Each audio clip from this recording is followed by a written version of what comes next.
So this event is organized by Javi Dreyfus from the Tel Aviv University and by myself from the University of Lorraine in France, in Nancy.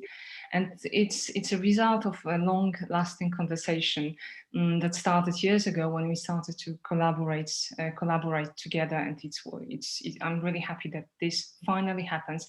It should happen in Tel Aviv, really. It was the initial plan. But well, next time. Okay, so we wanted to talk about how the history is being used by different politicians today in the 21st century. I think that this use is quite inspired by what happened in Germany after the Second World War, and I would like to hear more about it from the best experts around. So among people who you will hear tonight is Javi Dreyfus, whom I just mentioned. There is Evgeny Klauber from Tel Aviv University, who is going to talk about Russia. There's Robert Rosett from Yad Vashem, who is going to talk about Hungary, but also about Slovakia, I think. And there is Dariusz Stola, who is going to talk about Poland. And the conversation after these presentations is going to be led, animated by Amos Morris Reich from Tel Aviv University, but also the director of Stephen Roth Institute for in Tel Aviv. So this notion of history politics is quite interestingly used in recent papers in the context of Eastern European countries, much more than in the German context. It has been used in time in German. You see here on this graph in the 50s. And then in the 80s and unsurprisingly in 2000, and then the English language from the 1980s started to use this term too. And I think that what is particularly interesting to study in the German context, but we will not have time to discuss it, but I'll just mention it, is the quarrel between historians about how to interpret German history. And I think that this quarrel and its terms did inspire Eastern European historians these days. And one of the main people in this quarrel was Jürgen Habermas. And my final question, and I'm stopping here, my final question is, what to do, how to speak about these issues. And as you might know, I'm not a historian, I'm a philosopher. I'm surrounded by great historians, and I don't know their methodology, I don't master it. So how can we speak together? How can we philosophers and other social scientists, how can we be helpful to historians to have this discussion, which is not only a historical discussion, but a general discussion about culture, about politics, and about quite a lot of things. So Javi, the floor is yours, and then all the speakers are going to have 10 minutes presentations about their topic, and then we will discuss together. Thank you very much, Anna. First of all, thank you for the cooperation, because as you said, it's not the first time that we cooperate, and it's a pleasure to have again another event established together, although this time it's by Zoom and not face-to-face. And as Anna, I'm also very, very happy to see so many participants coming to listen to this very interesting topic. At least we thought it was interesting. As Anna said, I'm heading the Institute for the History of Polish Jewry and Israel-Poland Relations in Tel Aviv University. And we are more than happy to be part of this event with our friends from the Tel Aviv University, from Yad Vashem, as well as, of course, from Poland Museum Association and from Poland. And what I want to do is, as Anna said, we will have about an hour of a discussion in which we will try to raise few questions and thoughts regarding different geographical places and questions of the politics of history. And then we'll have an open discussion, which hopefully will raise more questions about some of the notions and insights that will be discussed here. Now, The main reason for having this discussion was our feeling that the history of the Second World War and of the Holocaust in many ways is still shaping today's reality. It's not only the two world powers, moral norms, diplomatic insight, but many other spheres of popular discussion, as well as historical research. And we thought that it will be interesting to try to raise some questions regarding what is happening in different places.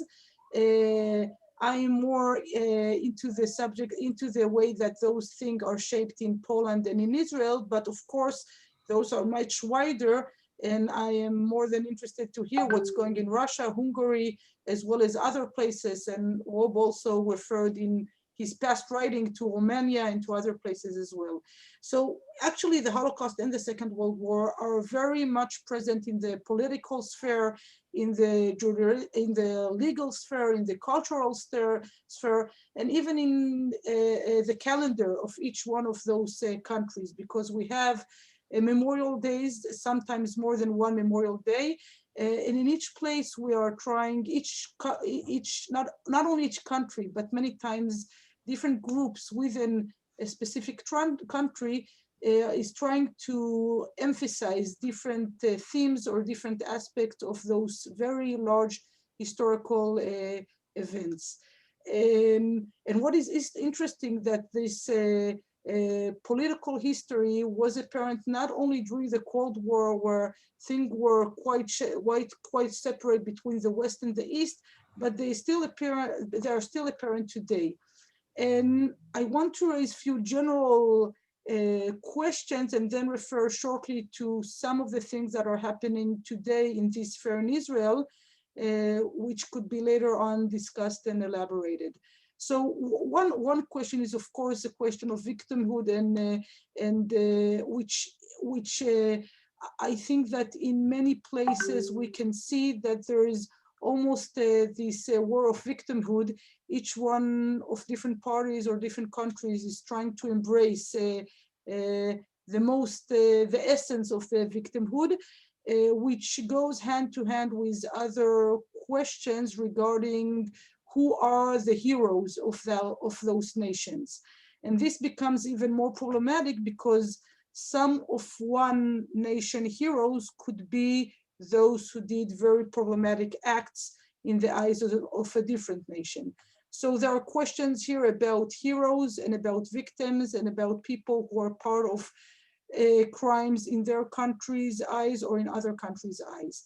But one of the interesting reference I heard more than 2 years ago was something that a colleague from our university, Professor Eyal Nave, spoke about. And he talked about how young democratic nations are trying to deal with their own skeletons. And he said that many young democracies has some skeletons in their closet. The question is what they are doing with those skeletons. And when he was trying to portray different ways how to react to those so-called skeletons, he talked about some places in which there is an attempt to say, well, you know, those skeletons are not ours. We didn't do those things. There were other people who did those things.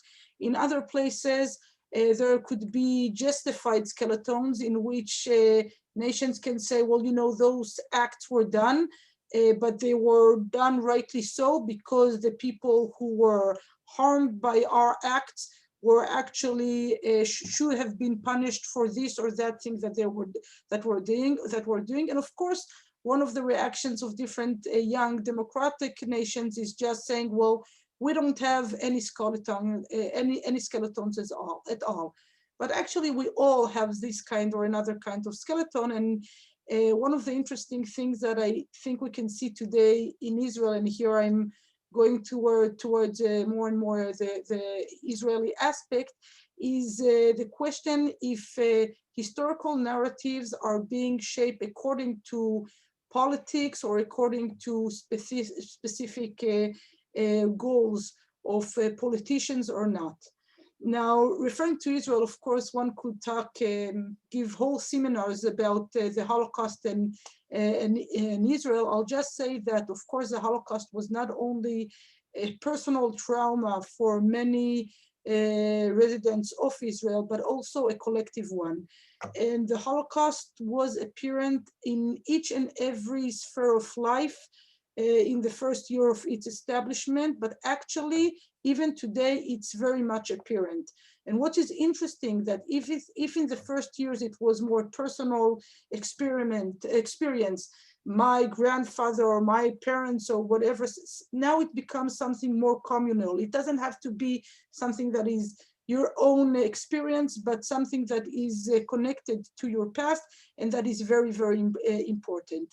Now, one of the interesting things, which I think is unique to Israel in this sense, and my colleagues later on will say if I'm right or wrong, is that many times in the very early years, the discussion was among crimes or at least actions that were done by Jews to other Jews. And the discussion about Judenrats and about couples and about other things had its impact not only on research, but even on the legal sphere and in other things.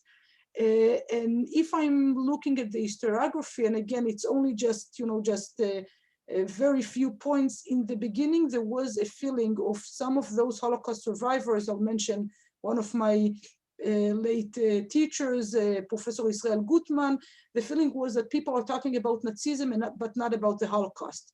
That the experience of the Jews don't get its place in historiography. And this is where more and more research was written about it. Although the great change within the Israeli sphere happened after Eichmann trial for many reasons I won't be able to elaborate here. I must go fast forward because each one of us has his own time that he needs to talk about. I'll go just fast forward and want to raise two main topics about what is happening today in Israel about the Holocaust and historical politics and so on.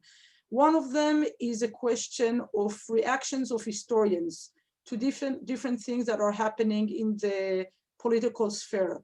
It could be the reaction of Yad Vashem historians to the so-called Polish law in the summer of 2018, when Yad Vashem presented a very depicted statement about what Yad Vashem position was regarding this joint declaration of the Polish and Israeli government. And of course, it wasn't only the Polish government, but the Israeli government as well.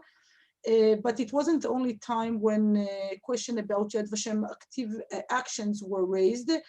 We might elaborate later about the event that was last year on January.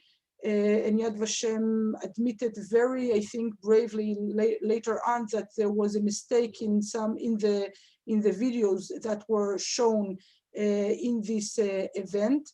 And though it was an international event, some mistakes were very bluntly shown in this event, and Yad Vashem referred to it publicly, as well as a discussion that was not long ago about who should head Yad Vashem after Avner Shalev, who was heading Yad Vashem for more than 27 years, have left. So one question is, what action or what responses should historians have to different things that are referring not only to history, but also to have some aspects of political interference. Another thing that I want to refer to, and that is few focuses which are currently debated in Israel. One of them is about the questions of the lessons of the Holocaust. And many times it is shaped as something dichotomic, as if some people are talking about the Holocaust should never again happen or should never again happen for Jews. And there is a discussion if different organizations or different historians are focusing or emphasizing one aspect and not the other one. The same thing is about uniqueness of the Holocaust or more universal aspects, and I just refer to genocide or colonialism or many other things. And another very interesting discussion is about anti-Semitism and its place in the Holocaust in many different localities. So those are just some questions I'll raise for now, and maybe later on we can elaborate about them. Wonderful, thank you so much, Javi. And since you mentioned the problem with Yad Vashem and with this mistake at Yad Vashem, it concerns Russia. So I'm really curious to hear more about Russia. Evgeny, please, the floor is yours. I just want to share my presentation. Can you see it now?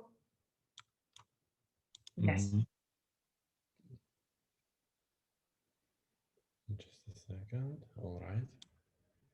Perfect. Thank you, Anna. Thank you, Javi, and the others for this opportunity to participate in such a wonderful event. Actually, I belong to the Department of Political Science, and I have rather different perspective than historians on those issues. Especially, I will stress the role of ideology in falsification of history, especially between Russia and Ukraine, that we can see now. If this model actually describes the ideological struggle, which I argue that is very asymmetrical. Let's start with Russia. Russian historian tradition since Russian Empire goes to years of Soviet Union, Soviet tradition. And in current Russia that we see after the collapse of Soviet Union, in current Russia, we see primarily three different historical traditions. One of them is the continuance of Soviet Union. Actually, Soviet Union never ends in minds of those people. That is why they revive Soviet Union, and the clear proof can be in this chart. That in 2019, we had 70% of Russians support Stalin. This is a unique situation. And you see that you need a political action in order to change the situation. This is not a natural growth. So there is back to the model.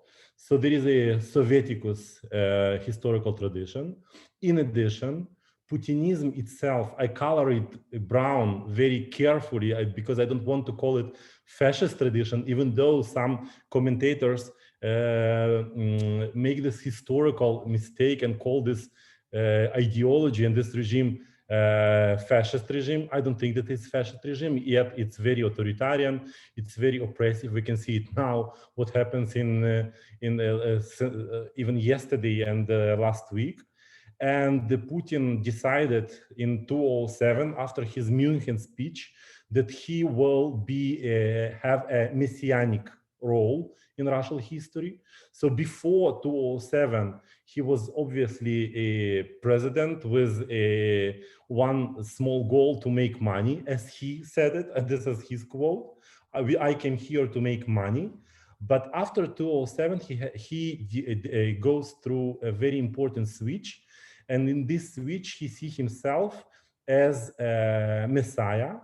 And he wants for Russia a role, geopolitical role, to sit with world leaders and to get to the situation that he calls Yalta 2.0, which is a second version of Yalta agreements after World War II.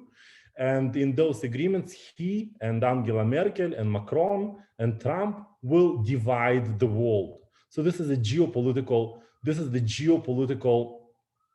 situation. That is why history is written by this, it is led by this geopolitical tradition.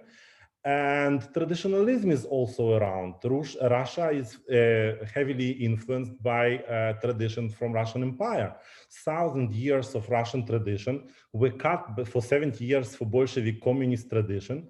But now imperial tradition is back. That is why Russia is confused, because the identity in those, that is why I color the background is gray, because there is no clear identity for modern day Russia. They also, from one side, they revive Stalin, and from the other side, they revive Nikolai II, the Tsar of Russian Empire. And those people who killed each other, so you need to pick one of them. So there is a contradiction in your identity if you revive both of those people. In this sense, I wanted to mention this movie Matilda that was published in published in 2017, and it was censored. Russia doesn't allow this movie to see screens because of how they call it, falsification of history about the role of the Tsar Nikolai II. So again, those three traditions are contradictory. That is why Russia doesn't have a clear identity.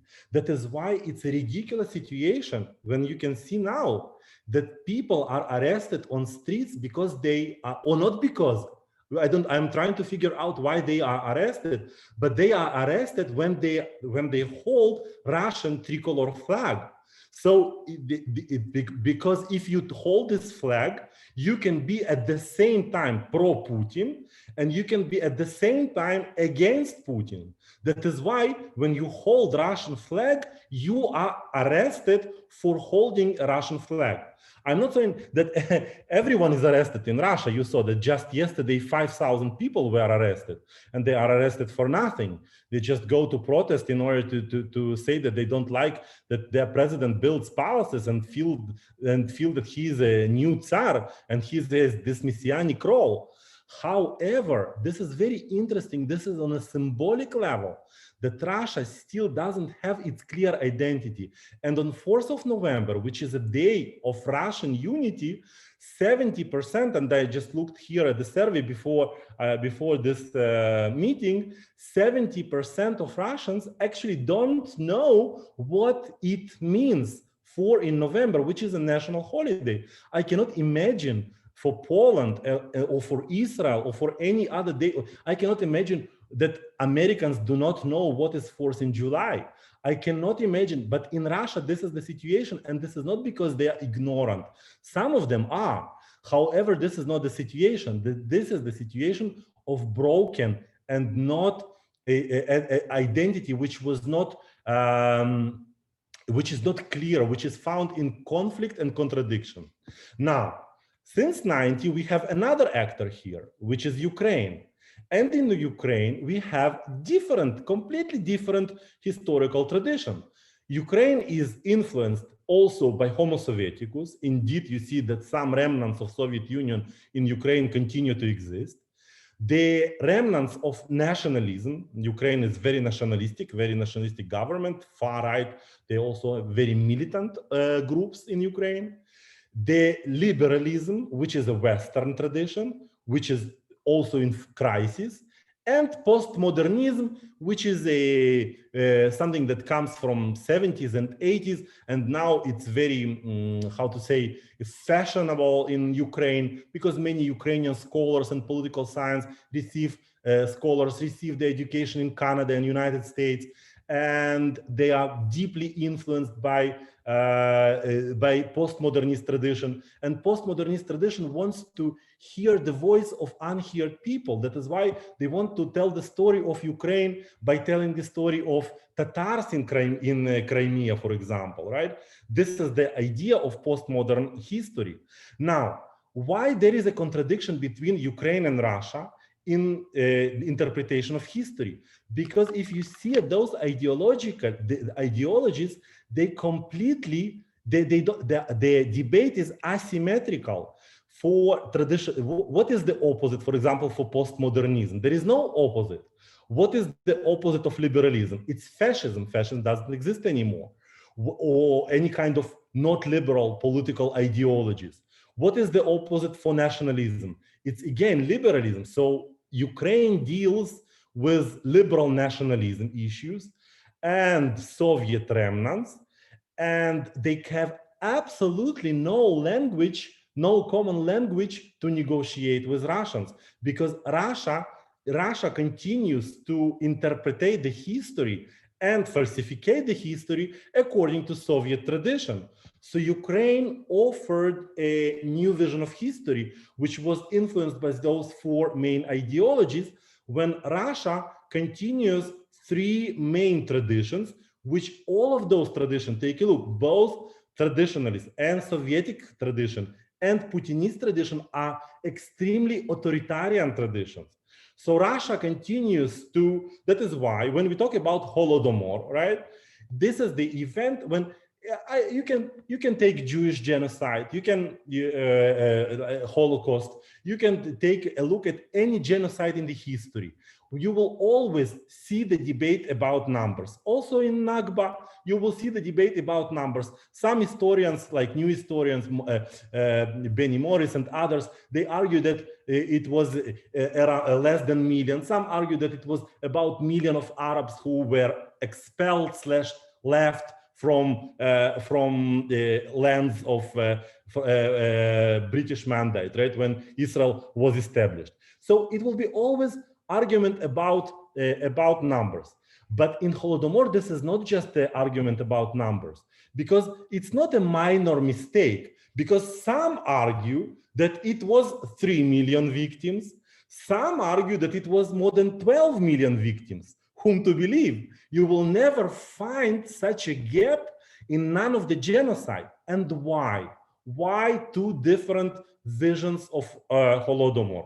Again, just to mention, I believe that everyone knows what's Holodomor, that I don't need to explain and show pictures about those miserable people in 30s. It was Stalin's project of collectivization. In Ukraine, people resisted to it. So again, in Ukraine, they see it as ethnic genocide. And they, using 4 existing historical traditions, they got this number, 12 million. In Russia, they say it was not genocide, it was a failure in policy. And Holodomor happens in other Soviet republics. It happens in Kazakhstan, in Russia, on Volga, on many, many places in Russia, in Soviet Union. So it was not against Ukrainian.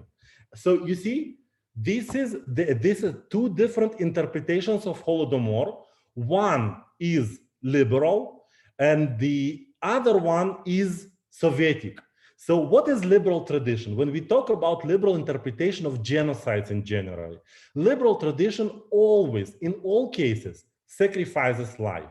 Liberal tradition says that life of individual is sacred. That is why for liberal tradition, used by Hannah Arendt, for example, she would ask a very simple question. Let's count dead bodies. And when we start to count dead bodies, we see Holocaust, and we see Siberia with gulags, and we see Holodomor. We see all those disasters of totalitarian regimes of 20th century. When we see all that, we the liberal tradition says it doesn't matter what kind of ideology stands about it. This is fascist, this is communist. In the end of the day, what matters are dead bodies. Dead bodies. We don't want dead bodies. This is liberal tradition. That is why liberal tradition actually equals Holodomor to crimes of Nazis, to crimes of communists. Communists, Putin doesn't want to hear that. That is why for Russians nowadays, Holodomor, it was Stalin's failure, and as long as they favor Stalin, it was not such a, as long as he saved our nation and he won this war.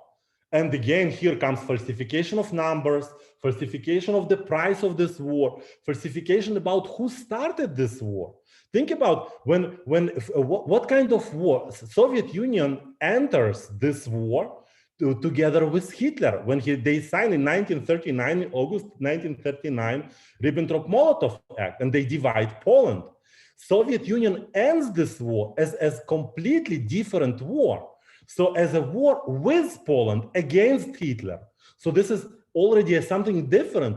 So Soviet Union starts this war as something and ends this war as something else. And for that, you need a lot of falsification of history. And now in postmodern era, in era of hybrid war, when you can tell, I have this beautiful picture, just a second. I want to go really fast forward with my slides. So those movies that were actually banned in nowadays Russia, Death of Stalin, British comedy, Child 44 in 2015, because of the claim of falsification of history. This is Vladimir Medinsky, a former minister of culture in Russia. Such films should not enjoy mass release in our country as they distort historical facts. Now you see this cartoon is from taken from one of the magazines last week, because 1938 and 1937, those are years that were remembered by Soviet Union by super repressive years. And now, for so many years, Russia never saw such a repression like it saw last week. And this is why this cartoon comes, like, here comes the revival of Soviet Union, exactly to strengthen my point. Here to the article that Putin himself published in June last year, where he argues in his article that was very debated when he published it in the National Interest magazine, and he blames Chamberlain for some plots against Poland, that they actually plots with the European community, they played the dirty game. And in all this article, he not even one time, he blames several times Poland, he blames European country, he blames France, he blames UK for plots, for plans, for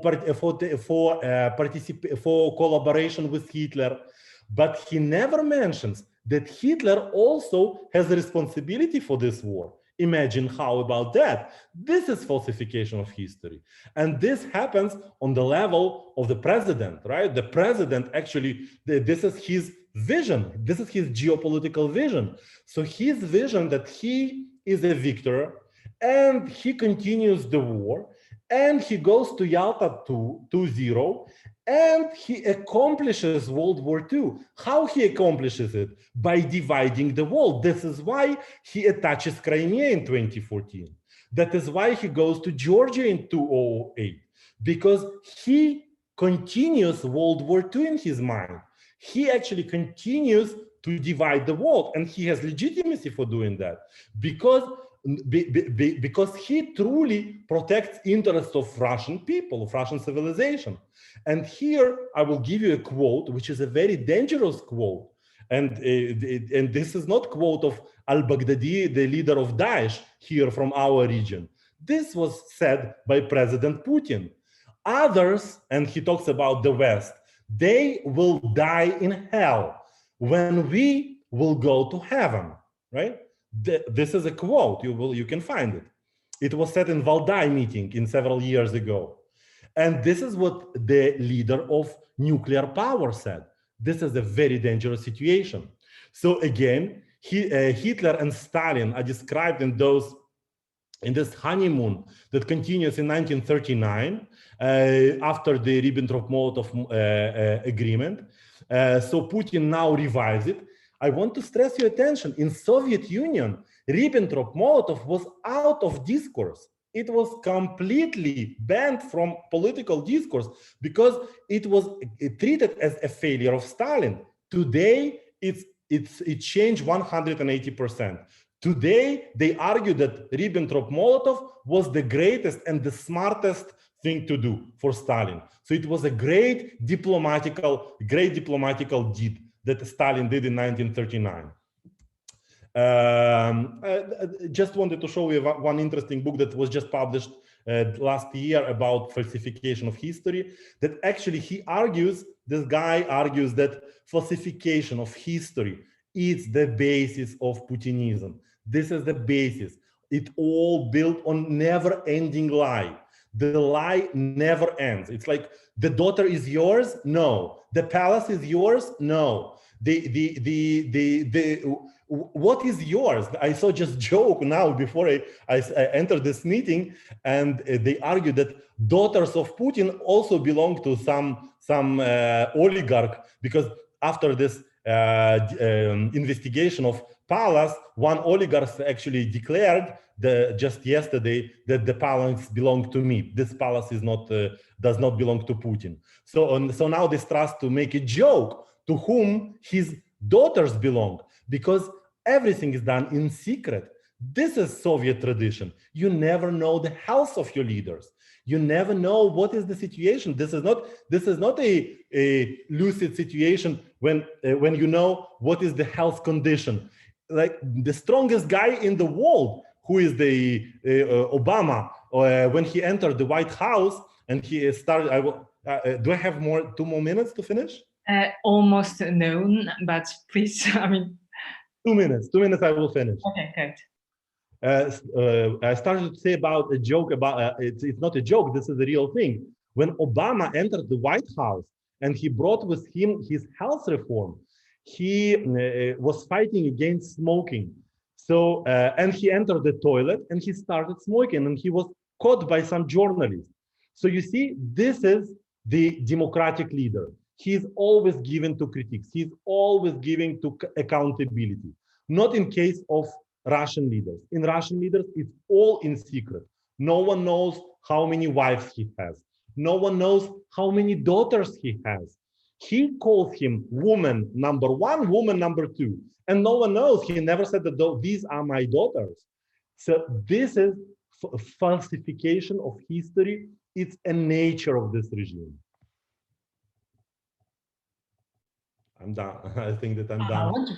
Okay, thank you so much. This is the paradox of the sea, that it is just too interesting, the things that we are hearing, and it's extremely frustrating because we would like to hear more. Great, thank you so much. Please stop sharing your screen. That would be wonderful. And I'll invite our expert from Yad Vashem, Robert Rosett, who's going to talk about Hungary and Slovakia. Please, Robert, the floor is yours.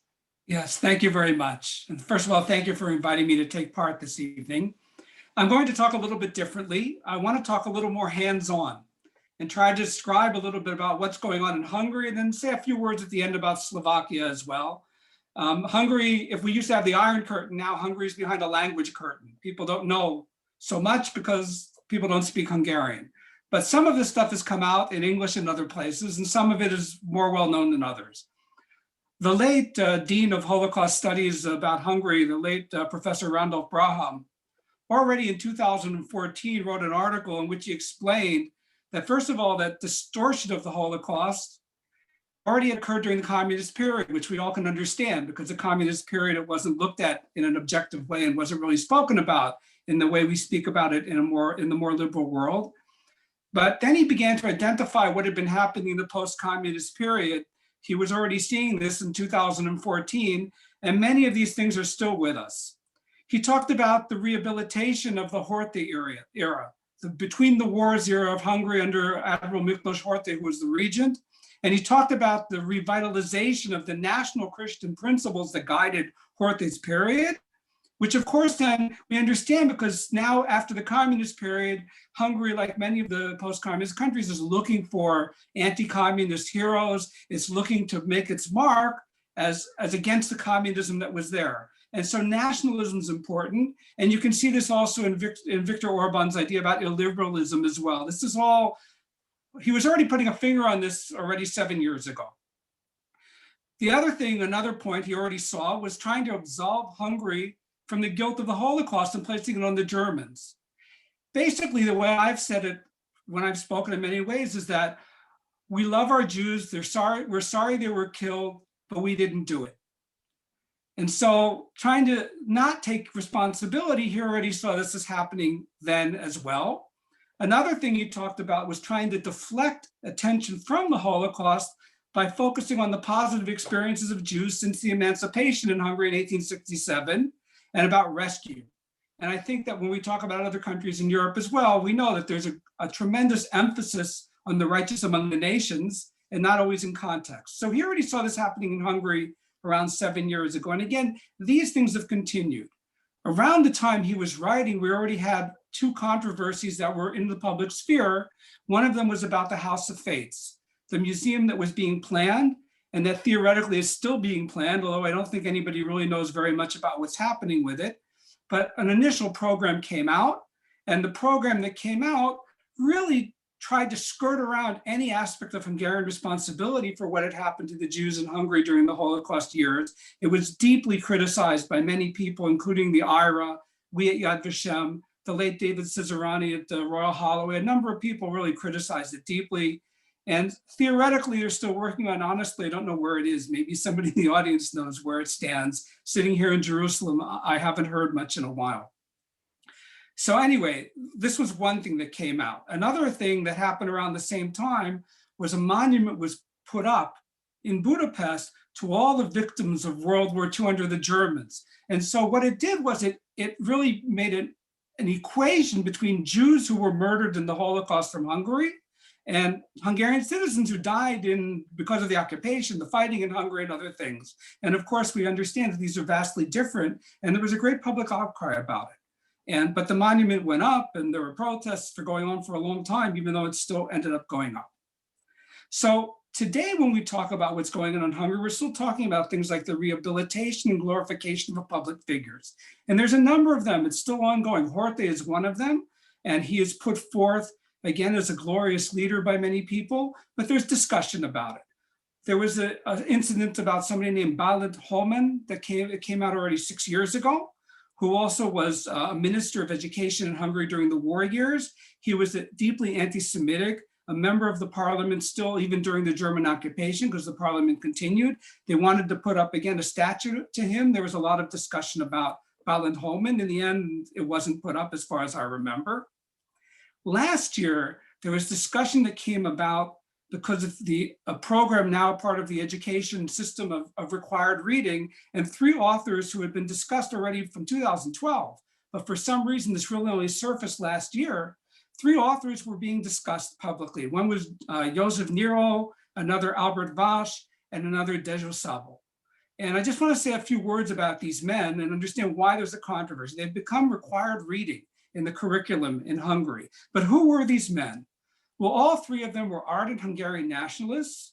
All 3 of them were virulent anti-Semites, and they all came from the borderlands. They all were Transylvania, right? Which between the wars was Romania. During World War II, northern Transylvania was Hungary. Today it's Romania again. But there's a large Hungarian population in Transylvania, especially northern Transylvania. And there's a long history where it was part of Hungary. So all these men were from the borderlands, Transylvania originally, and they all wrote about Transylvania. And each one of them put forth, again, this very idyllic view of who Hungarians are, who the peasants are, and the Hungarians in this part of the land. And the enemies are always the Vlachs, or the Romanians, right? And the Jews. In all of their writings, these are the enemies. And I won't go into all of their writing, but I'll tell you one of the stories about one of them that they wrote. There's a book that was written by Albert Vasch. By the way, he was a count. He was from an aristocratic family. He was a decorated officer from World War II. He had the Nazi Iron Cross, and he left Hungary and moved to Florida after the war, and he became a professor in Florida of literature. But anyway, he writes a story called The Conquest of the Rats, and you can still find it online. It's on a site, among others, called the White Pride World Web. And it's supposedly a story about a farmer reclaiming his house from a group of invading rats. But the story was written in the town of Cluj, or Kolozsvár in Transylvania, right at the time of the deportation of the Jews, which means it's about the deportation of the Jews. They're the rats that are being pushed out from Kolozsvár, from Cluj. Another story, just to mention, that he wrote is something called The Cross in Little Anna's Grave. And it's written in 1952 when he's already out of Hungary, but it's a story about a village that protected a Hungarian man. Then the Russians come in, right? They take over here at the end of the war, they're coming in. And instead of telling the Russians that these villagers had protected him, helping a Jew and then keeping them from being hurt by the new conquerors, he doesn't say anything. And so he becomes a turncoat to them. And so that's the story too. So this is the vein that he's writing in, and all of these men are writing pretty much in this vein.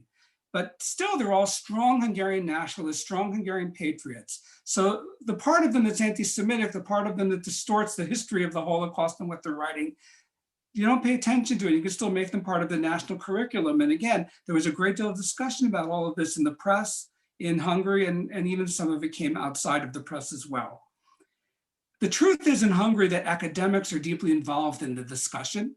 And that's something I wanted to point out. It's happening in the public sphere, but academics are deeply involved. And part of that reason is because in Hungary, as we have the IPN in Poland, we have something called the Veritas Institute. And Veritas is truth, right? That's what it means. And the head of the institute is a man named Sándor Szakai.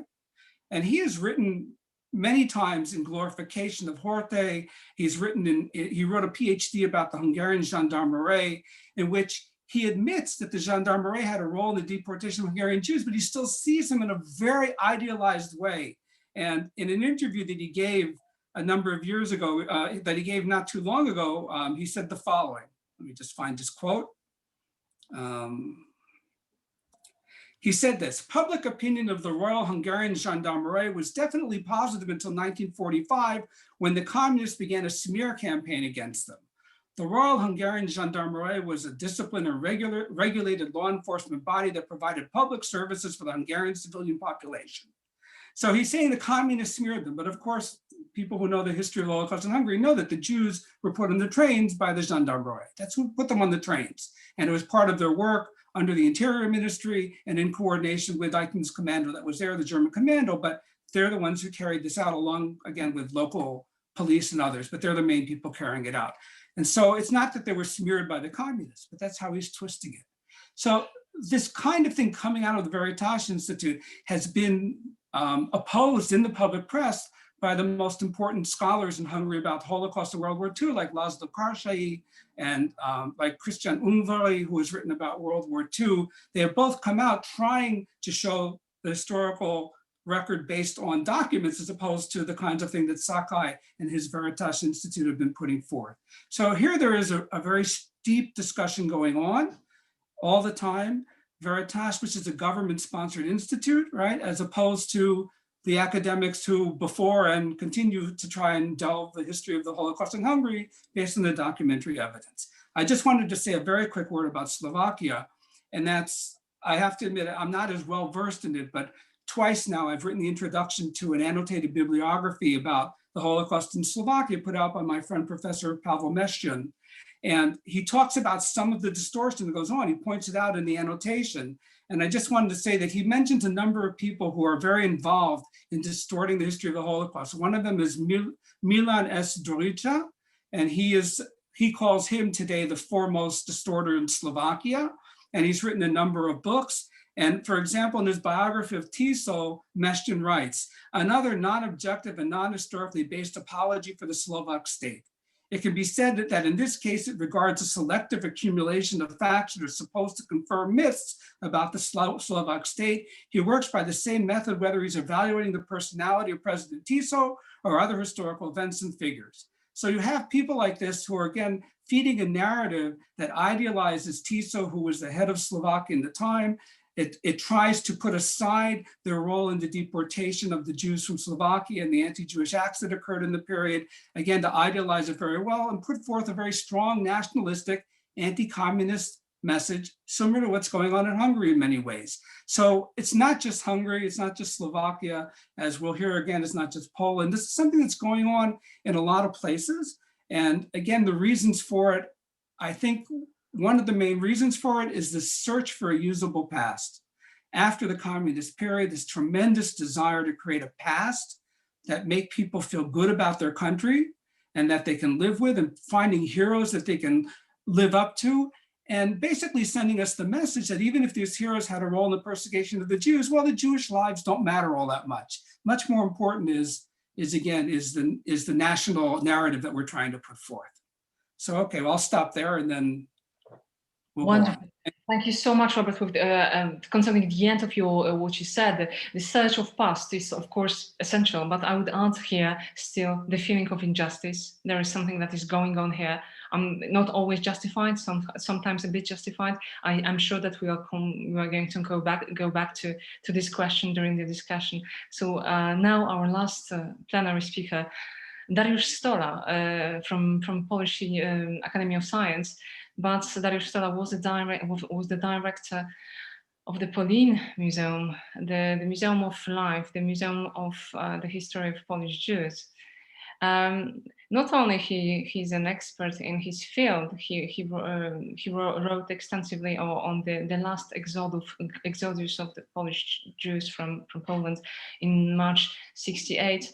So not only he's an accomplished historian, but also he's a major figure in the battle around history and around these issues that is taking place in Poland right now. Dariusz, the floor is yours. Thank you very much for this generous introduction. So actually I can serve as an exhibit of the consequences of the memory policies of my country in a way, being no longer the director of the Pauline Museum because of my government intervention.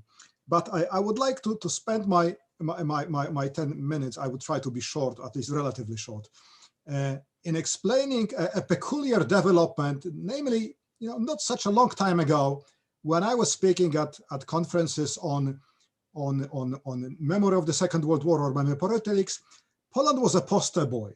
Poland was a poster boy for democratic transformation, for the economic success of the transformation to market economy, but also in terms of coming to terms with the Holocaust. And there were reasons for such way of thinking. We had in the beginning, already in the 1980s, still under the communist regime, very important debates on the Holocaust in Poland started. And up to early 2000s, we had at least 14 of them. So quite a lot. The peak was the huge debate following the publication of a book by Professor Jan Tomasz Gross, an exilee of 1968, by the way, about the mass crime committed by the Christian Poles from a little town of Jedwabne against their Jewish neighbors in former Soviet zone of occupation in summer of 1941. And that was not only the biggest debate on the Holocaust in Poland, it was the biggest debate on history in Poland ever. So while we had, quite moving topics like a recent communist dictatorship, the role of secret agents of the security service, communist security service, this one about the participation of ethnic Poles in the killing of the Jews during the Holocaust proved to be the most emotional, the largest, and also the longest, because it lasted almost 3 years. And what happened between these early 2000s and let's say 2018, when Poland became well known globally again, and you can easily measure it by how many times Poland and Holocaust appear online in the spring of 2018, but for very different reason, as the exhibit of democratic backsliding, of a return of the ghosts of the past, of this distortion of the Holocaust. So something happened within this years, which I would like to at least partially clarify, not to explain it, because we don't have a clear understanding of it yet, but at least to list a number of factors that coincided in the early 21st century and about 2008, which led to what we see today. And I would like to stress that the term backsliding is rather inappropriate. If you think that what you see in Poland is a past, you're wrong. It may be your future. Okay, you may be behind of us. We are behind our Hungarian friends, and certainly Russians are the avant-garde in terms of aggressive memory politics. I wouldn't call it backsliding. Rather, is successful political entrepreneurs who experiment with novel techniques of exploiting the emotions related to dramatic pasts, and doing it in a period when the great 20th century political ideologies are largely dead. The classic ideologies of, be it communism, socialism, liberalism, or conservatism. And there is a void which seems to be functionally possible to replace by a proper memory policy, a memory policy addressing emotional issues from the past. It at least has some functions that are similar to the great ideologies, and at the same time is much more flexible than any ideology, because ideologies are constraining politicians. When you're a Marxist, you cannot play on a stock exchange. It's difficult to be a capitalist at loose. Friedrich Engels would be of different opinion. When you are a conservative Christian, adultery is not the best thing you can do. But with memory politics, you can do anything. It's a matter of flexible interpretation. So why do we have this emotional, really memory wars, controversies about the Holocaust? It seems that, well, of course, it was very much like Javi said about Israel. It was the most dramatic moment in Poland's history.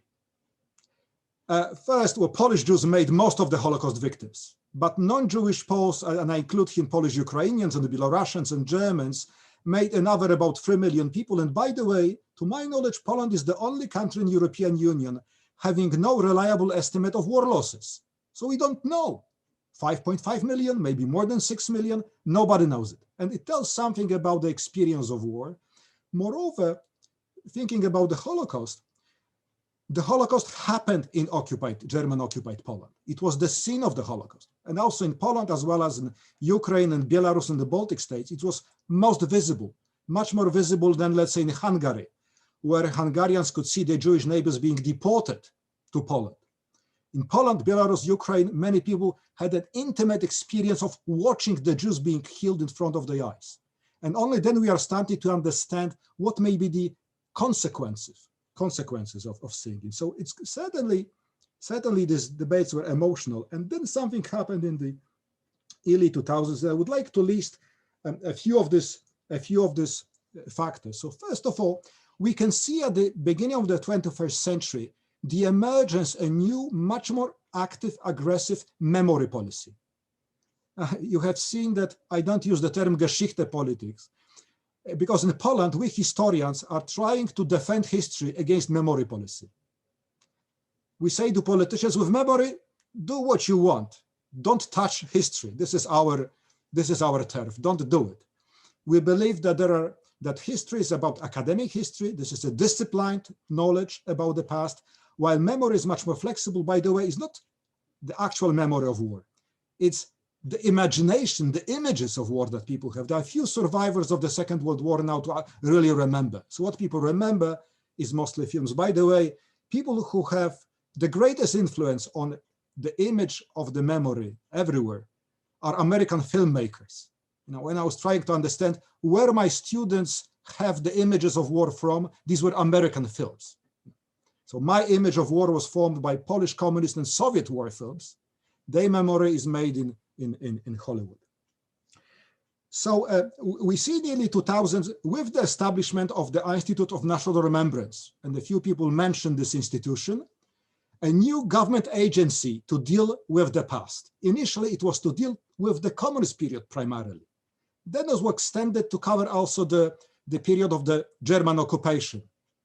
So it included, for example, the communist crimes and the Nazi crimes during and after the war. It was to contain the archives of the Communist Security Service, but then it was given also documents relevant for the Nazi crimes in Poland. And actually, the first big issue it had to deal with was the Jedwabne debate, the crime in Jedwabne. So the former director of this research department said it repeatedly that we planned to make research on the communist period, and suddenly we had to face the story of Jedwabne, and it did well. IPN published 2 serious volumes on the crime in Jedwabne, documents and set of articles, very, very serious scholarship, which, is another example of how successful had been the Polish debates on the Holocaust before. That means we had developed a language to talk about it. And of course, there was a resistance. There was actually the beginning of a big backlash. So some of the colleagues who studied, they see the origins of the backlash against the new historiography of the Holocaust during the Jedwabne debate in early 2000s. But I believe that this backlash wouldn't have been so powerful without other factors that coincided about the same time. So this other factor was Poland entering the European Union. A process of European enlargement had implicitly, but not explicitly, Tony Judd said it, that recognizing Holocaust as the crime against which the Union is established was the Holocaust. So you wanted it or not, you had at least to, verbally declare, yes, we understand. And Poland did it more than verbally. There was, serious education about it and also change of public attitudes. But with the entering into the EU and before that in the late 1990s into NATO, the big project of returning to Europe has been exhausted, fulfilled and exhausted. And also the constraints against being chauvinist partially eroded. We were in the club. Nothing could stop us anymore. And also the imaginary hegemon was no longer the dead Soviet Union. Now it was EU, Brussels, and Germany. So there was a reorientation. Who can deprive us of our agency now? Which was, skillfully exploited by the populist politicians. Another factor, which was a little bit earlier, but we cannot date it specifically, was the fact that with the rejection of the communist era memory policies, one of the foundational myths of communist Poland fall apart. And the myth was communist Poland won the Second World War. Together with the invincible Soviet army, the soldiers of the Polish Communist Army entered Berlin. There was a Polish white and red flag flowing on the ruins of Berlin. So Poland had the status of the victorious nation. With the end of the communist regime, the narrative changed. That means Poland didn't win the war. We lost it because we were occupied by the Soviets, and then the Soviets imposed the communist dictatorship. We were victims of it. So an important and also important emotional factor of thinking about the nation as a victorious nation, what was left was the status of a victim. Hence the question of the questioning of the victim status became so sensitive, more sensitive than it had been. It always was the case, but it became more sensitive than before. So disclosing and publicizing information on events like killing at least a few hundred Jewish men, women, and children, burning them in a barn in summer of 1941, was undermining the status of the innocent victim. Hence certain obsession with innocence, which is difficult to defend. Of course, ethnic Poles were victims of the Nazi persecution. They were victims of war, but it cannot preclude the fact that some of them did collaborate. There was not collaboration like in Hungary, because Polish government was fighting against Nazi Germany from the beginning of war to the end of war. I mean, both governments, including the de facto communist government in the later stage. But there was individual collaboration, including in the persecution of Jews to a significant scale. Another factor that we can see in this early 1990s is a change in the Russian memory policy. And Evgeny already mentioned it. Russian memory policies becomes much more aggressive, including raising again the topics that had seemed to be settled, like the Ribbentrop-Molotov Pact or the Katyn massacre. Russian governments of the 1990s, yes, they admitted that was a top Politburo decision to kill thousands of Polish officers, prisoners of war. And then you have a quite dramatic change of the policy. Again, it is interesting that in the 1990s, several countries of Eastern Europe was using history to reach a reconciliation with neighbors. In the 2000s, the past is used to start a war, a symbolic war, not in some cases like Ukraine, an actual war. But in other cases, it's no longer for reconciliation. So you see how the past is flexible. You can use it to reconcile, but you can use it to actually increase tensions, make conflicts. But when I speak about the international dimension, here the Russian factor, I must say that most of the conflicts are domestic. These are Polish civil wars on memory. Practically, well, not all, but most of the debates on the Holocaust in Poland were domestic debates. These were Polish, not Polish-Israeli or Polish-Jewish debates. However, some of them on who owns Auschwitz, who is the legal custodian, and who has the right to make decision about commemoration and shape of the Auschwitz-Birkenau memorial ground, was an international political issue. But then it seemed to be resolved in the early 2000s. While in the 1990s, we have repeatedly controversies about the Carmel Monastery, about religious signs, about crosses in Auschwitz. In early 2000s, it disappears. It seems that it was possible to develop some very practical solution. And if you're interested, I can give you some examples of what were the practical solutions. And finally, there is something in the 2000s which it was a revelation for me to read a book by two political scientists, Michael Barnard and Jan Kubik. about the 2009 anniversary of the 1989 revolution. It was the 20th anniversary of the Great Revolution, dismantling the communist regimes in Europe. And they wrote a fantastic book comparing commemorations in Central and Eastern Europe. And then they identified that there are several types of, as they call, mnemonic agents, political agents who use the past for their purposes. And there are a few types of them, but one type was really striking. And they wrote it, a few years ago. It's about 2009 events. They called a group of politicians mnemonic warriors. These were people who deliberately were undermining consensus about what had happened in 1989, were going to start a war. In Poland, it was a war about, was Lech Wałęsa a great leader of the Solidarity movement or a traitor? And did we have a glorious peaceful revolution, or it was a set of treasons between the Reds and pinky leftist politicians? So these were conflicting narratives.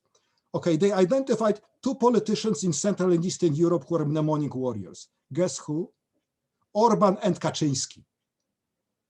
And they are the only one who remain in office, which means it's successful, it works. This way of identity politics is just effective. So if it's effective, why not to use it?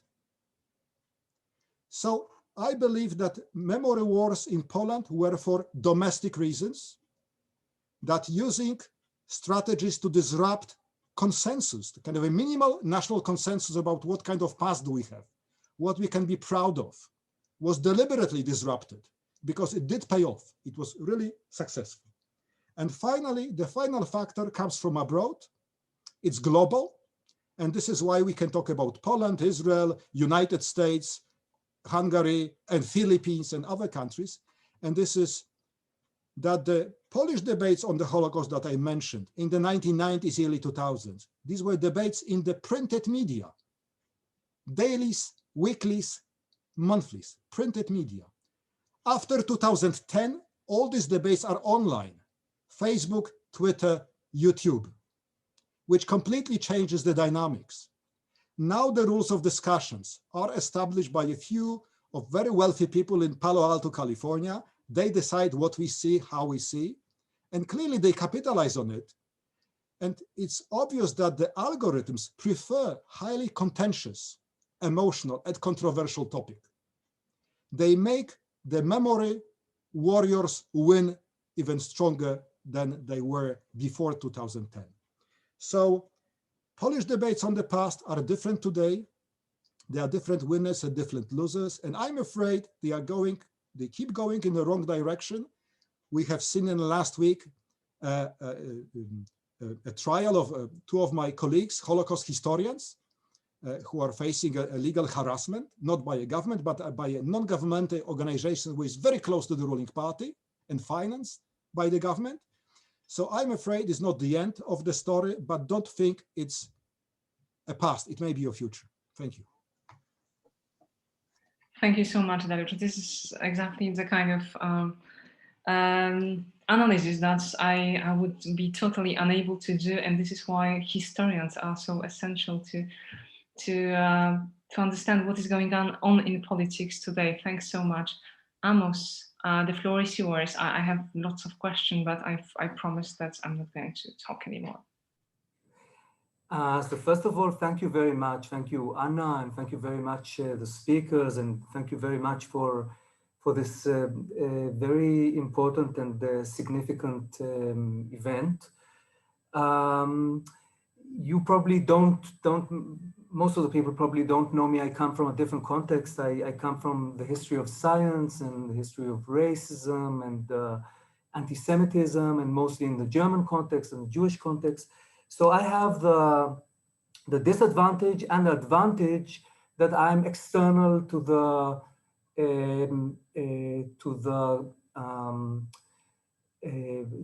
twists and turns of each of the cases. So what I would like to do, and I'll be brief because I want us to have time for questions, and I know that we have participants in the event who want to raise questions and make comments, is I want to make very brief questions which are really observations and meant in a way as questions for the speakers. So if the speakers afterwards can return to any of these observations, I would be very interested to hear your answers. So first of all, it's very complex. It is really very complex. We're talking here about different cases. They're partly related, the cases, which adds complications. And there is also a kind of global domain above these two kind of levels. I am very interested in making comparisons. And so Anna brought up in a kind of initial remarks the Historikerstreit in the German context in the 1980s. And so I was actually thinking that one of the questions that I have is maybe for just by way of a quick introduction, I think today, if you look at the work of historians, German or Israeli or American, Jewish or not Jewish, on Nazi Germany and the Holocaust, I think there are differences of opinion, there are differences in perspectives, but they are no longer a matter of the background of the historian. It's not whether someone is German or Israeli that you'll find the differences. And I was thinking about, and this was not the case in the 1980s. It's a very famous kind of, it was an internal German debate, Historikerstreit, but it was also between Martin Broszat and between Shaul Friedlander. And actually the end of the Historikerstreit methodologically was with the 2 volumes by Shaul Friedlander. So he kind of solved in a way the internal questions of the German debate. So I'm kind of curious about whether, I mean, what is the case in this regard in the context that we heard about just now? Then I kind of made a list of several kind of binaries or coordinates, which I took out of the presentations of the various speakers. And I would actually, I think analytically, some of you spoke about some and some of you about others, but I would be very interested to hear how you kind of situate the cases you were dealing with. So the first one, which is very evident, is between history and memory. Dariush now spoke about it very, very clearly. Anyone who comes from Jewish history, it's kind of elementary in our studies, in the BA, that history and memory not only do not kind of coincide, but they actually contradict each other. So this is the first kind of entry point. What are we talking about? Is it about history or is it about memory? And what is the relationship between the two in the case in point? I want to add that in discursive terms, we heard different kind of characterizations of each case, ranging from a memory war to the mention of conflict or to competition with regard to victimhood. Now, I want to say that analytically, these are different kinds of objects. A war, a conflict, and a competition, these are different things. And so I would be very curious to hear more about this if you want to add. And each one of these kind of coordinates can be further broken down. So like, for instance, is it a conflict between historians and politicians? On the one hand, academics, on the other hand, public figures in the political sphere? Or is it that in each one of them, within memory, within history, you have a conflict? So this is the kind of the first one. The second one is, I've already kind of touched on this, is between historians and politicians. So what are the coalitions and what are the kind of camps in each of the cases that we are discussing? The third kind of thing which came between the lines, and I'd be interested to hear more about it directly, is I think between good faith and bad faith in terms of both historians and academics, but also politicians. In the use that they make, in the way they turn to history or to memory whether they are acting in good faith, they really believe in the agendas that they are promoting, or actually you can tell from their actions themselves that it is in bad faith that they're operating. And the last thing, which Darius also spoke about, touched on in the final part of his talk, and it goes back to the Historikerstreit, is I'm curious about where I was trying to listen to the different cases with the ear kind of prone to whether there is a conceptual language which is shared both within each of the cases, but also between the cases themselves together. And I'm not sure, it wasn't clear to me whether as historians with methods of work, which we are trained to work with, or any other professionals who are part of these debates, whether we even have a kind of a common language, a common conceptual, philosophical, also political language. So these are my comments. I don't want to take any more time. And I don't know if you want to, Anna, you decide if you maybe want to move to the questions, and if they afterwards want to relate to any of my points. No, I must thank you so much for this, but it also shows that, you know, this discussion should come also from philosophers like yourself, and there are things that obviously we would like to crystallize in a way that would be much more clear, much more straightforward. But for me, the question is methodological, whether we are not, as philosophers, trying to find something that would be the essence, and there is no essence. And I think that what Darius said about, you know, the variety of circumstances that you know, that provokes it, makes me afraid that, you know, my quest for something solid is illusionary. But Robert mentioned, though, that there is something that is going on. So maybe Robert could add something on that.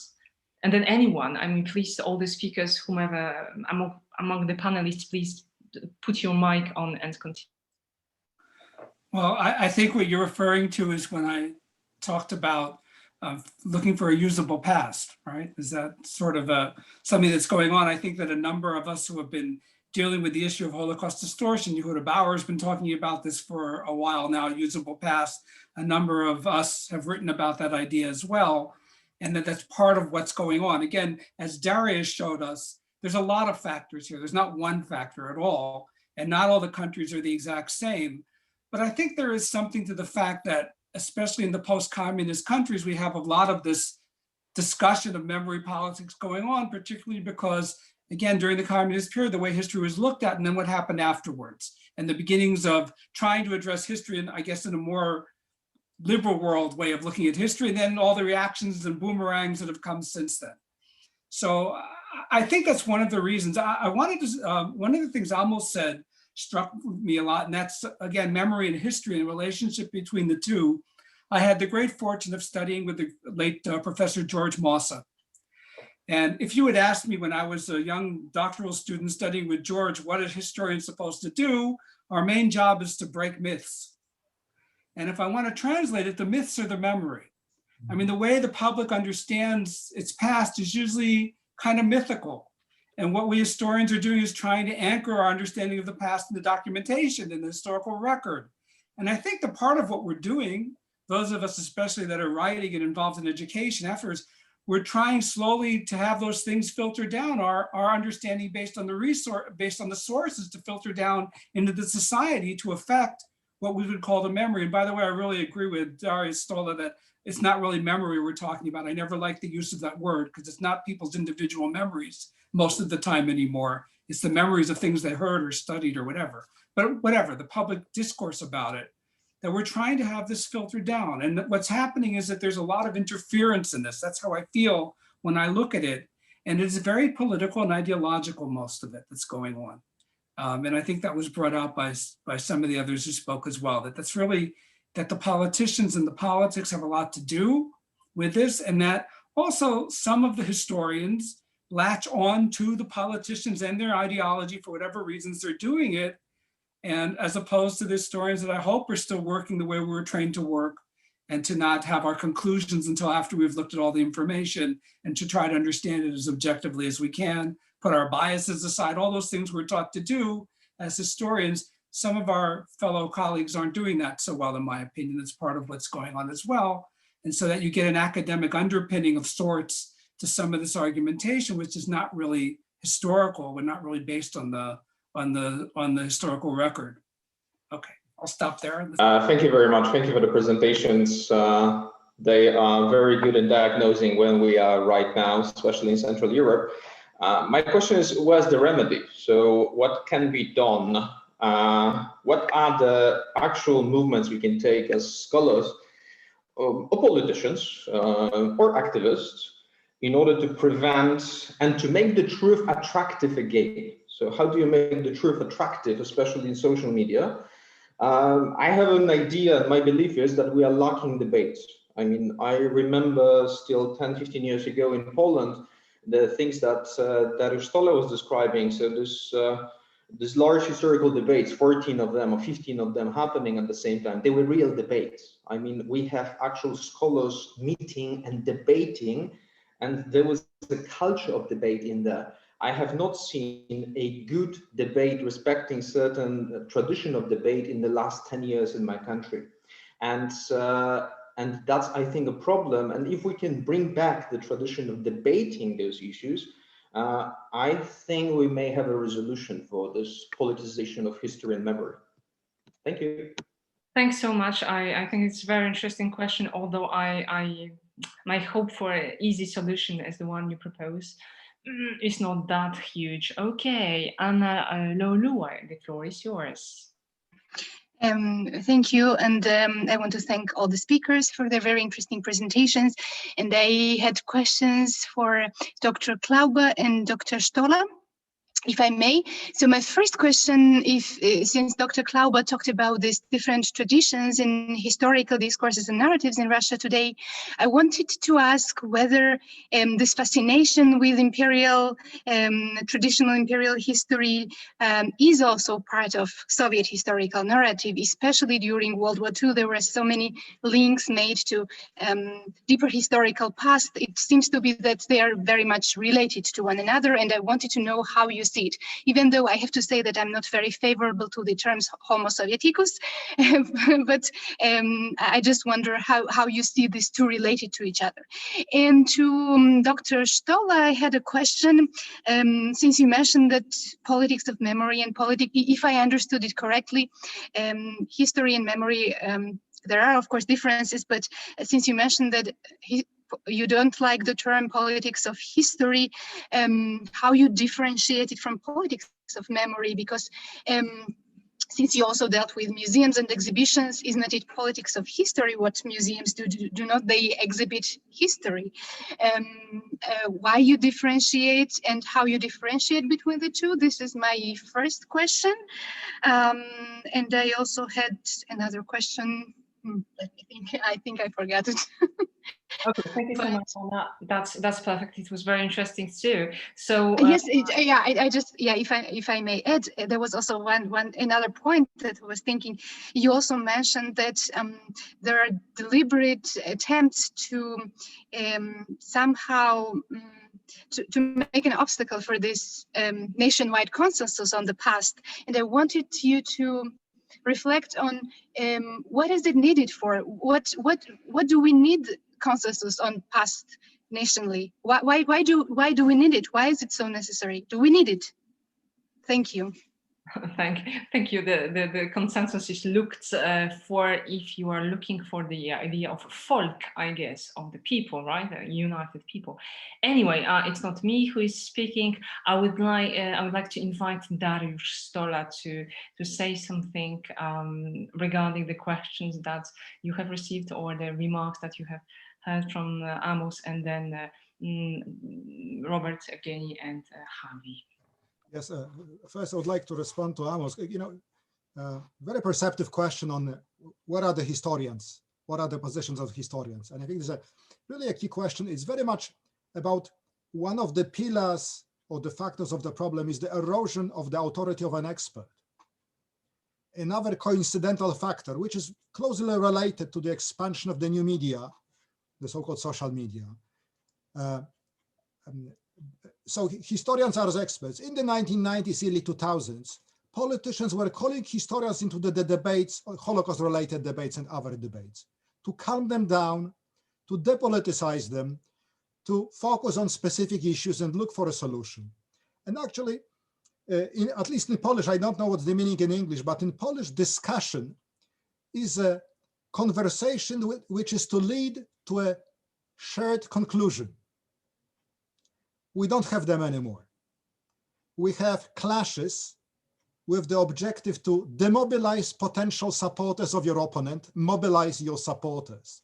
It's very much like a political struggle with a zero-sum game.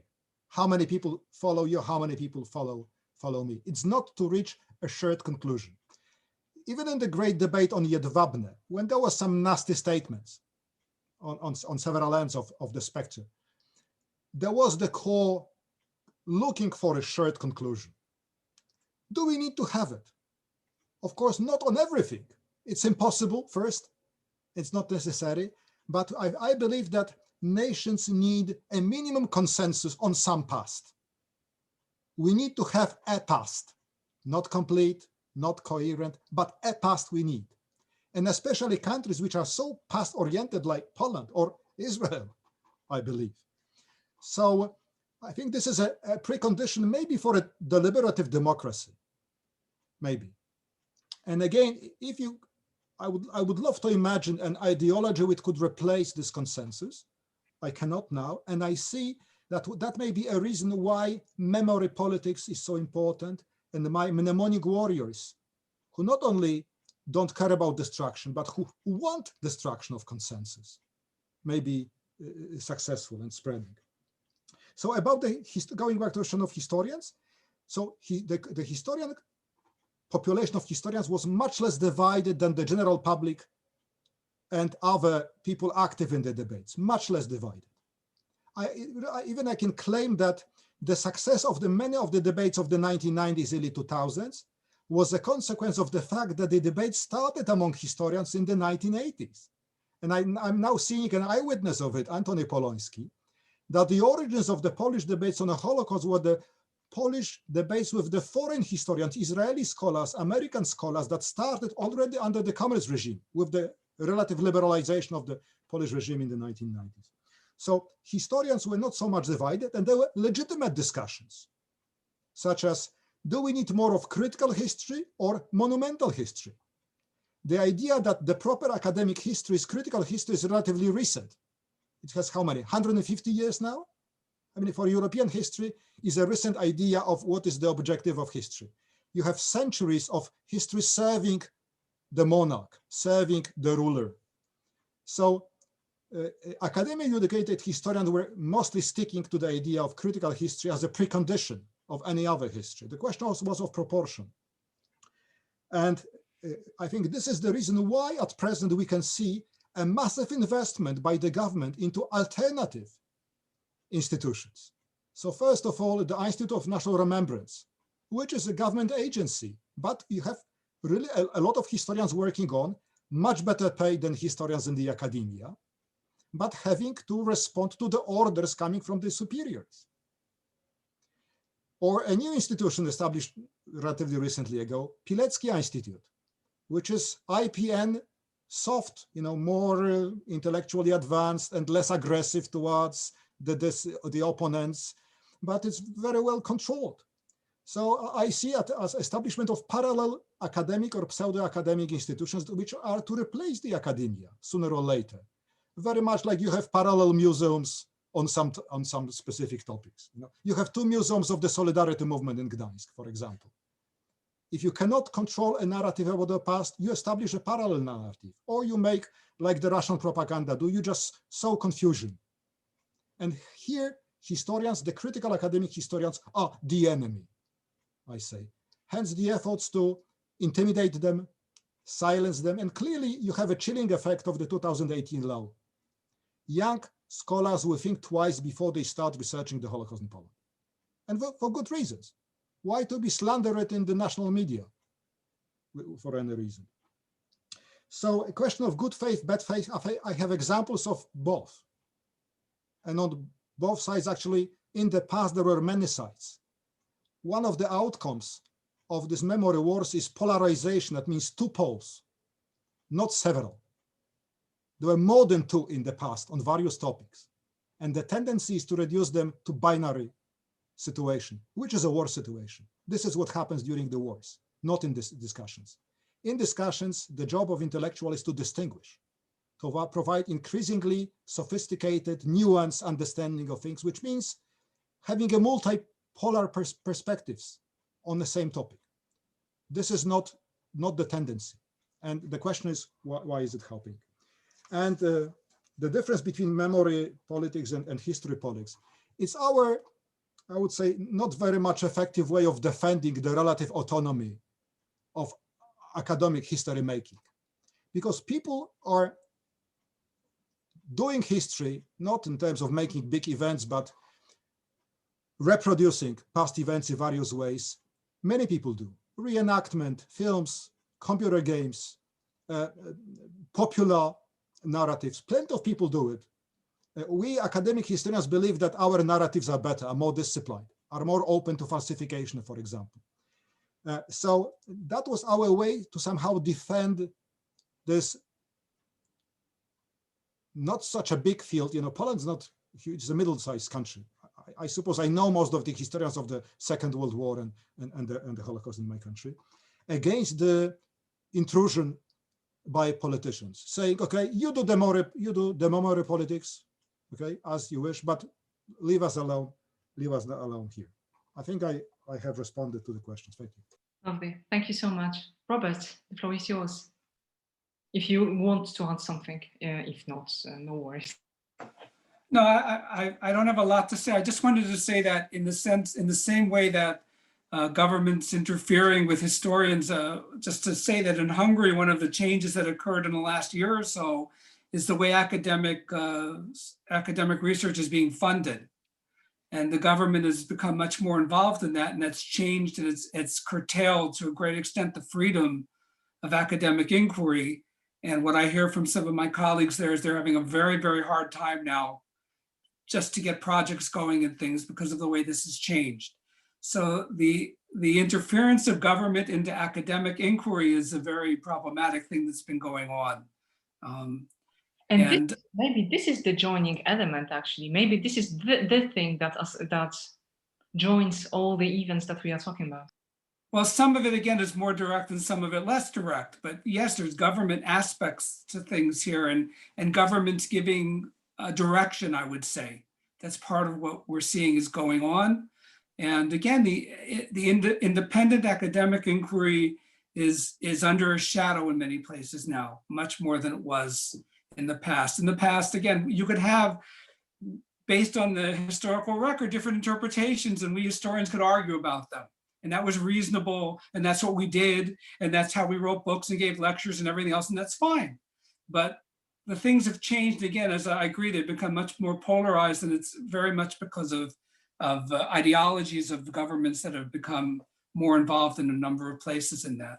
So not everywhere, and not for everyone, but I think certainly in some of the countries in Central and Eastern Europe, we're seeing that more in the last few years. Wonderful. Thank you so much. Evgeny, the floor is yours for a moment. I want to share just one more slide for this answer about myths. You can see this lady on Russian TV, and this is a famous story. She actually tells that her baby was crusaded, like Jesus in the year 33. So he tells exactly what he was wearing, how they took him. This is a Russian lady in Donbass, and she talks the story from Russian perspective of Russian rebellion, and she wants to describe the cruel Ukrainian army, and she uses this myth. Now, Robert mentioned this idea of myth, and he said that the role of historian is to deconstruct myths. The common idea of modern times indeed was that myth is a creation in ancient times in order to explain phenomena that cannot be explained in rational way, like rain, thunder, all kind of not explain phenomena. But this is not true. Claude Lévi-Strauss, the great sociologist, great French sociologist, he said that myth is created when not there is a problem between people and nature, but when there is a problem between people and people.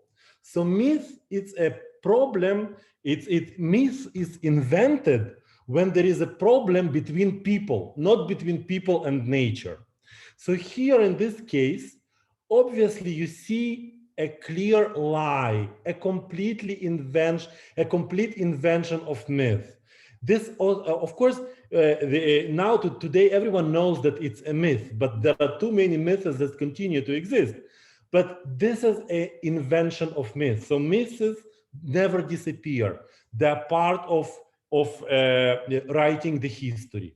In postmodern time, exactly as Darius say, you can insert alternative versions. So you never know what is true. So you have 10 versions of Russian intervention in Crimea. And in these 10 versions, you are looking for the right version. This is the idea of fake news, of postmodernism, also that allows to many types of truth, to many alternative versions, to many alternative explanations. So today, in the era of postmodernism, it becomes harder to get to truth. So my recommendation is just open debate, because open debate from different perspectives, comparative perspectives, allows us to demystify those things. And that brings me to my last point about the Lenin and the Tsar. Don't forget that Lenin was never buried. He's still in the Red Square. He still is. There are a lot of debates about in Russia, in current Russia, whether to bury Lenin or not. But Lenin is still there, and so this is a myth about Lenin, a great murderer in history, and there is a myth about Stalin. Both of them were extremely aggressive leaders. Both of them were extremely aggressive sovereigns, and they now exist in Russian history. And due to creation of the myth, because no one actually tells what actually happens there, because you want to tell the selective truth. You want to tell just those things that serve you for your political means, for your political goals, and to hide whatever does not serve you for these goals. Thanks so much for this. Javi, the floor is yours. Thank you, Anna. And thank you, first of all, my colleagues, as well as Amos' question, few thoughts. First of all, Amos, you asked if there are any differences today between scholars from all over the world, and you rightly said that it's not as divided as it was before, but I think that there are few things that are different. And in a weird way, sometimes Israeli scholars and German scholars share an important aspect, and that is German soldiers were spread all over occupied Europe, and Jews were among the victims in many different places. And in the German historiography, as well as in the Israeli historiography, even if you deal with the Holocaust of Polish Jews, you are expected to say something more about Jews in many other places. And this is true for German historians and Israeli historians, which somehow could shape a different perspective. That is one thing. Another thing that I'm more and more aware of is that despite there is not such a big difference as you said yourself, Amos, still there are local discussions, and many times you can see parallel project or questions asked in Polish discussions and Israeli discussions and other discussions, and many times each country milieu is speaking among itself and not with others. So that's one thing.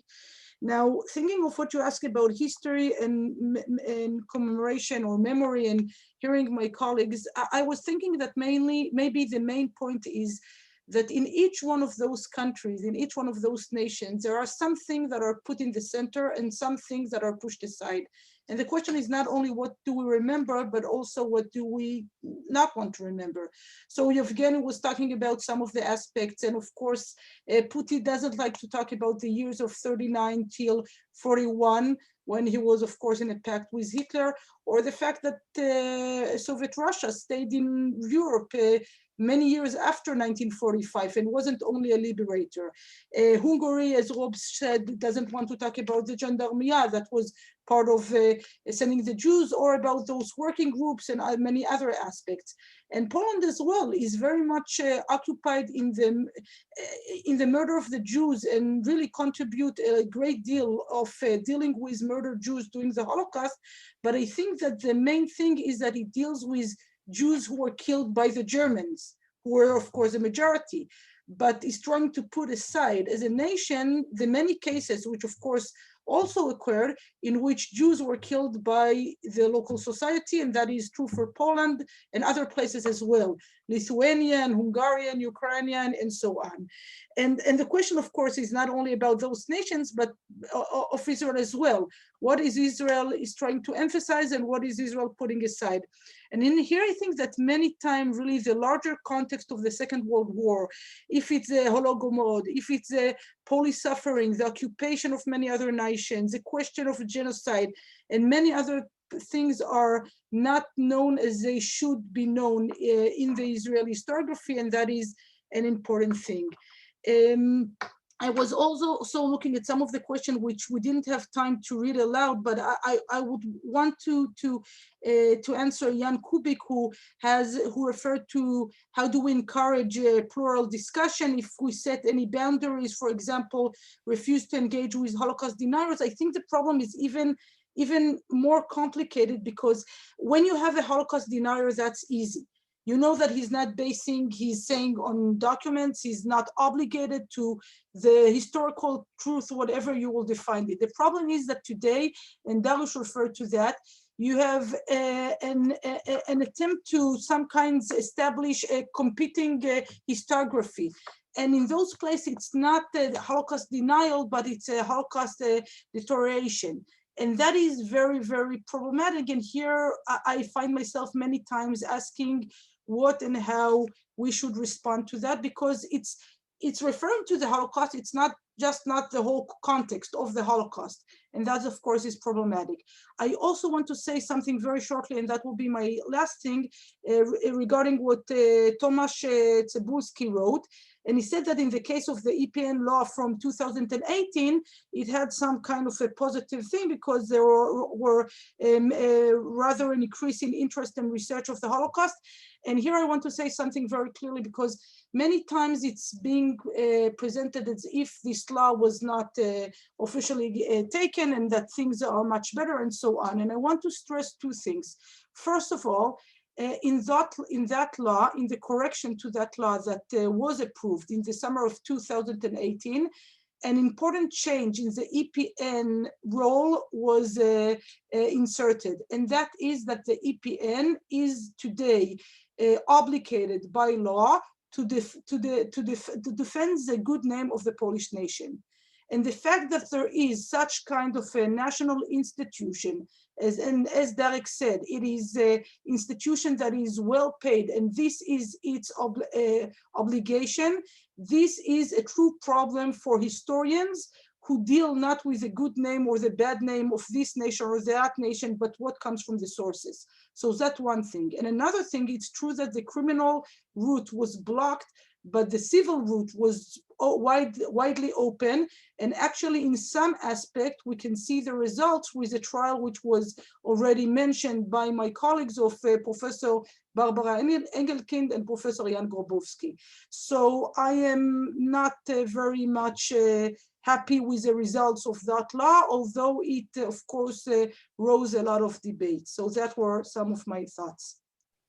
Thank you so much for these remarks, Javi. I think that concerning this law, it created somehow the new dynamics inside of Europe. I had the impression that really, I mean, I think that two important moments have to be noted in this Polish come Eastern European history. The first was mentioned, of course, by Dariusz with the publication of Gross' book, of course, and then something really bad happened in 2018, and also, you know, you Javi know, but nobody else knows, so I'll just say that this event was meant to take place in June 2000 last year, yeah, but then I insisted on this date, not specifically today, but this week, because it's the third anniversary of this law passed on 26th of January 2018, where Polish Parliament was not aware that it was just the day before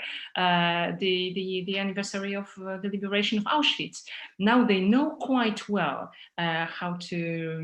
they know quite well this date, and they decided to use it again this year for something else, namely to publish the legislation putting the complete ban on abortion. They are using the symbolic date of 27th of January to publish the almost total ban on abortion. So this moment was quite difficult.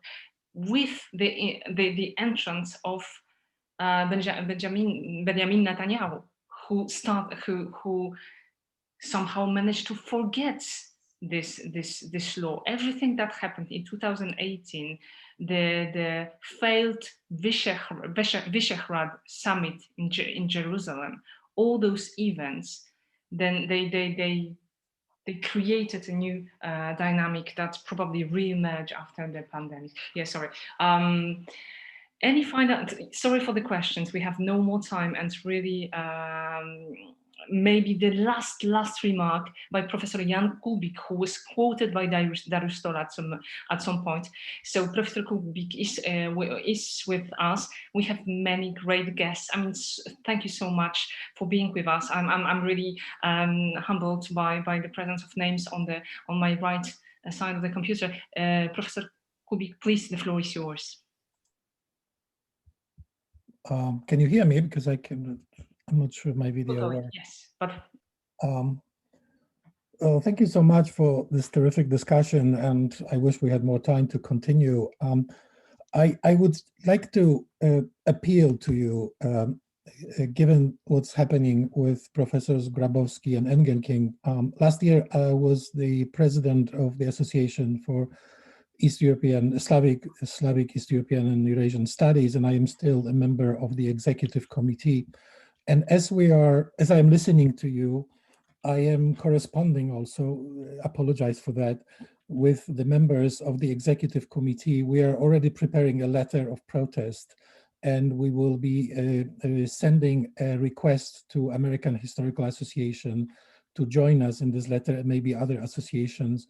So if you are members of any such organization, please consider asking those organizations to support those two great scholars, because you know, who knows which way it will go and how it is going to end. But I think we're living in such times that we have to take action, and whenever we can, we need to get engaged. So please consider that.